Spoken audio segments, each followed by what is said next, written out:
I'd need to discuss more with some of Orange Rock's analysts or coaches just about this drop spot that they do towards Waterset Town, right? Because they have the forward scout on the north side. A lot of times they take damage just crossing that bridge really early on, and sometimes they even lose a play. It just feels questionable at times. Yeah, it hasn't gone well for them. No, because I was fully on board with it. Like towards, I love that skin that Gil has. It's pretty good. The Nemo skin. It's the best one. He's looking for a compound just like Nemo was looking for his dad. Oh dear. Well, it was the other way around. Yeah, but Nemo was definitely also looking for his father. Well, yeah. But his dad was more, vigilant, I would say.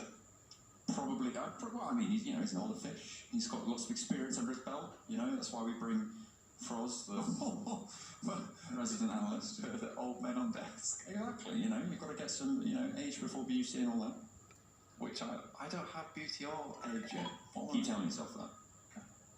Why? Maybe you'll believe that it's true one day, despite everyone else telling you otherwise. Oh. Why would you say such? Because you're really old. To me. Oh dear. I'm only 23. Yeah, that's all right. Maybe one day you'll be older. It's actually next month. I think actually right now you're older than you were just then. Yes, you are older than you are now. What is going on? It's like delving into the concept. That's my least favourite phrase of all time. I read it one time. It's like, that doesn't make any sense.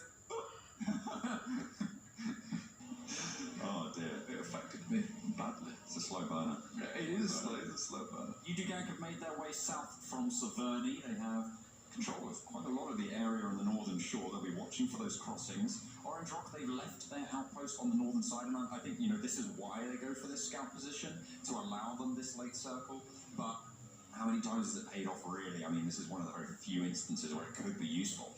Yeah, I think, for instance, RRQ, if you play Pachinki, you have Church to play around, you have some decent rotations going out. T1, Mill to Power, they play around there. You can play around the ridge side as you come off to the west side. So I think there's advantages that dropping in a POI that actually affords you, right? Because you get these little interesting factors that are thrown your way, which you can take advantage of, which you can use to your benefit. Whereas this one, the drop that Orange Rock currently have, it requires you to do a lot of micromanagement of your own team towards the early part of the game, throwing someone towards the north, do some scouting, pull someone back, and if two of your players get caught off early towards the south side, it's very unlikely you can get Marvy or Scout back in time to support. I think it's just tricky. I think it's very tricky, and it's admirable that they would play that, but again, very, very tricky.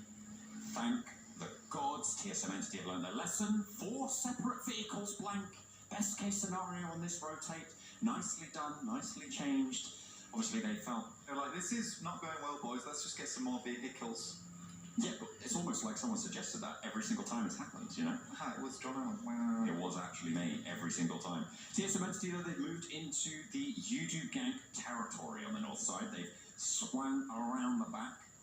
And they will now be able to guard out on that edge. UDU will be aware of their presence. They're currently below that ridge line. They'll hear the vehicles moving past. And in fact, TSM Entity might even move a little bit further through here. And Reject Scarlet hold the garage on the opposite side of that bridge towards the SI. Synergy haven't moved at all, though, John. From Lepovka, they've really kept it chilled out. I mean, usually we use this team just rotating super duper fast. But today they're just thawing themselves out of this one, but I'm okay with it. It's affording them a lot more time to think about how they want to play things. They seem to be getting a few kills here and there. Let's see how it works here on our angle, though, where they have been typically the fastest team to rotate. T1 now just coming out of Milta Power. GX ourselves actually made their way out from Milta very, very early. Next shift comes through off to the west side.